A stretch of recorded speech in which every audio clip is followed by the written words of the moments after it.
Hi friends, welcome to Infopost Telugu. మనము ఈరోజు topic ఏంటంటే జీడిఎస్లో భాగంగా ప్రమోషన్స్ ఎలా పొందుతారు అనేది ఈరోజు టాపిక్ అండి.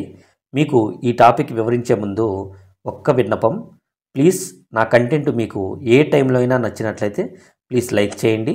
మీకు ఎటువంటి డౌట్ ఉన్నా కామెంట్ చేయండి. దయచేసి నా ఛానల్ సబ్స్క్రైబ్ చేయండి.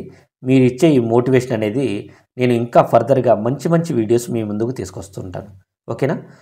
మనం మ్యాటర్లోకి వెళ్ళినట్లయితే మనం థంబ్నెయిల్లో చూపించిన విధంగా జీడిఎస్ నుంచి ఎస్పీ స్థాయి వరకు ఖచ్చితంగా గ్రామీణ డాక్ సేవక్ అనేవారు వెళ్ళవచ్చండి. అది ప్రాసెస్ ఎలా అనేది కూడా మీకు నీట్గా వివరిస్తాను.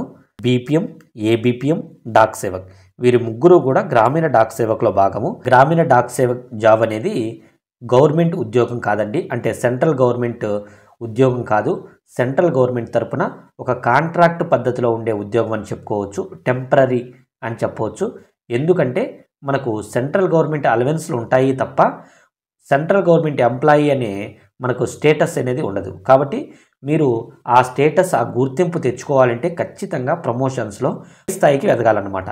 అవి ఏంటేంటో నేను ఇప్పుడు మీకు వివరంగా వివరిస్తానండి. వాటిలో ముఖ్యంగా ఫస్ట్ మనం జీడిఎస్ నుంచి నెక్స్ట్ దశ ఎంటీఎస్కి వెళ్తాము, multi tasking staff. Next MTS నుంచి పోస్ట్ మెన్కి వెళ్తాము.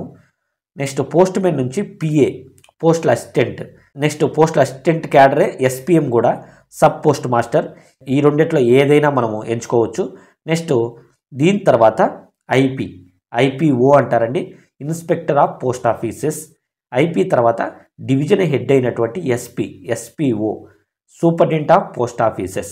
ఈ విధంగా మనము జీడిఎస్ నుంచి ఒక్కొక్క మెట్టు ఎక్కుతూ ఎస్పీ స్థాయి వరకు ఖచ్చితంగా జీడిఎస్ ఎంప్లాయర్ వెళ్ళొచ్చు. ఆ ప్రాసెస్, ఆ విధానం అనేది మీకు ఒక పట్టిక రూపంలో నేను వివరించే ప్రయత్నం చేస్తాను. ఇప్పుడు మనం ఈ పట్టిక చూసినట్లయితే జీడిఎస్ నుంచి ఎంటీఎస్కి పోవడానికి సర్వీస్ అనేది 2 years. ఈ పట్టిక మీరు ఒకటి అర్థం చేసుకోవాలండి. ఈ సంవత్సరం వచ్చిన నోటిఫికేషన్లో ఈ విధి విధానాలన్నీ దీనికి ఈ సంవత్సరానికి సంబంధించింది మాత్రమే. నెక్స్ట్ మళ్ళీ మనకు ఏవైనా మార్పులు చేర్పులు చేస్తారేమో చూడాలి.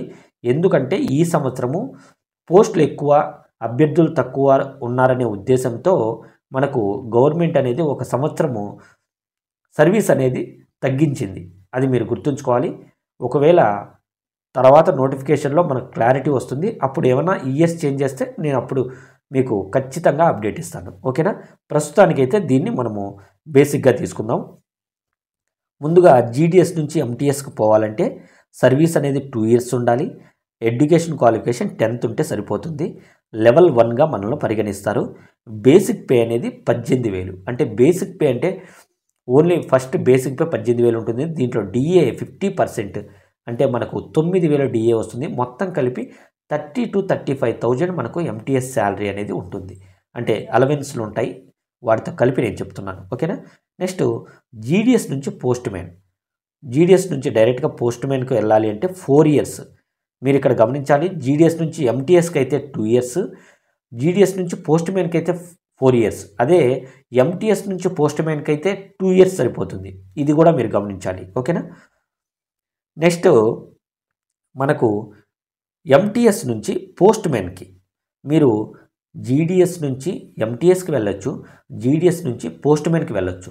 ఇంకా పై క్యాడర్లకు మాత్రం ఖచ్చితంగా ఎంటీఎస్ కానీ పోస్ట్ మ్యాన్ కానీ మీరు ఆ పోస్టులు కొట్టి మాత్రమే అవతలికి వెళ్ళాల్సిన అవసరం ఉంటుంది. కాబట్టి ఇది అర్థం చేసుకోండి. జీడిఎస్ నుంచి ఓన్లీ ఎంటీఎస్, పోస్ట్ మ్యాన్ వరకే వెళ్ళొచ్చు. తర్వాత వాటి క్వాలిఫికేషన్తో అదర్ పై పదవులకు మీరు వెళ్ళాల్సిన అవసరం ఉంటుంది. ఓకేనా? తర్వాత ఎంటీఎస్ నుంచి పోస్ట్ మ్యాన్కి వెళ్ళడానికి 2 years. నెక్స్ట్ ఎంటీఎస్ నుంచి డైరెక్ట్గా పిఏకి వెళ్ళడానికి 5 years అవుతుంది. నెక్స్ట్ పోస్ట్ మ్యాన్ నుంచి పిఏకి వెళ్ళడానికి ఓన్లీ 3 years అవుతుంది. మీరు ఇది ఏదైనా మీకు కన్ఫ్యూజన్గా ఉంటే నేను చెప్పేది మీరు పాస్ చేసి ఈ టేబుల్ను ఒకసారి అనలైజ్ చేయండి. మీకు ఎటువంటి డౌట్ ఉన్నా కామెంట్ చేయండి, నేను వివరంగా మీకు తెలుపుతాను. ఓకేనా? నెక్స్ట్ పిఏ నుంచి ఐపీ అవ్వడానికి 8 years సర్వీస్ అవుతుంది. ఓకేనా? ఇది గుర్తుంచుకోండి. నెక్స్ట్ ఐపీ నుంచి మీరు ఎస్పీ అవ్వడానికి 5 years సర్వీస్ సరిపోతుంది. ఓకేనా? అంటే దీని ప్రకారం మీరు చూసినట్లయితే జీడిఎస్ ఎంప్లాయరు ఓన్లీ 20 yearsలోనే ఎస్పీ స్థాయి వరకు వెళ్ళొచ్చు. నెక్స్ట్ మనం ఇంకా చూసుకున్నట్లయితే ప్రతి దానికి కూడా ఎగ్జామ్ ఉంటుంది. ఎంటీఎస్కి కానీ, పోస్ట్ మ్యాన్కి కానీ, పిఏకి కానీ, నెక్స్ట్ ఐపీకి కానీ, ఎస్పీకి కానీ అందరికీ కూడా ప్రతి దానికి ఎగ్జామ్ ఉంటుంది. ఆ ఎగ్జామ్ ప్యాటర్న్ అయితేనేమి, ఎగ్జామ్ సిలబస్ అయితేనేమి, ప్రతి ఎగ్జామ్ ప్యాటర్న్ కానీ, ఎగ్జామ్ సిలబస్ కానీ మీకు కావాలంటే కామెంట్ చేయండి. వాటి గురించి డీటెయిల్గా వీడియోలో చర్చిస్తూనే ఉంటాను. ఓకేనా? దయచేసి నా ఛానల్ సబ్స్క్రైబ్ చేసుకోండి. మీకు నచ్చినట్లయితే లైక్ చేయండి. Thank you.